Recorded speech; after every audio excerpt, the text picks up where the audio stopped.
Meow, fur ends! The political fur is flying as Senator Marco Rubio drops a bombshell about the Ukraine conflict. Is it time to sharpen our claws for diplomacy? On September 29th, 2024, the Florida Republican made some provocative statements during an appearance on NBC's Meet the Press that's got tongues wagging and tails twitching. Rubio, who serves as the vice chair of the Senate Intelligence Committee, has been scratching at the post of US foreign policy for years, especially when it comes to Ukraine and Russia. He's been hissing at Russian aggression since they snatched Crimea back in February 2014. But meow, he's singing a different tune. Rubio mewed. We hope that when that time comes, there is more leverage on the Ukrainian side than on the Russian side.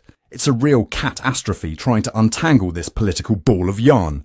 The senator's furry logic suggests that the ongoing conflict is likely to end with a negotiated settlement rather than through military means. He's got his whiskers in a twist over the Biden administration's approach, particularly their vague definition of what victory looks like for Ukraine. It's like they're chasing their own tails. This potential shift in the Republican Party's foreign policy stance could be as disruptive as a cat on a hot tin roof, especially with the upcoming presidential election looming like a cucumber behind an unsuspecting kitty. Let's pause for a moment and look at the timeline of this litterbox of conflict. It all started heating up in February 2014 when Russia annexed Crimea, causing a real hiss fit in the international community. Fast forward to February 2022, and Russia decided to go full Tomcat, initiating a full-scale invasion of Ukraine. Since then, it's been a game of cat and mouse, with the US and its allies offering military support to Ukraine faster than you can say pss, pss, pss, pss. Rubio's recent comments are perhaps signalling a shift in the Republican Party's narrative. It seems they're trying to balance military support with diplomatic solutions, recognizing the limits of military engagement like a cat who's finally figured out it can't catch that pesky red dot. This evolving stance reflects broader sentiments across the US population, who seem to be getting as tired of prolonged military engagements as a cat is of its owner's Zoom meetings. But not everyone's purring along to Rubio's tune.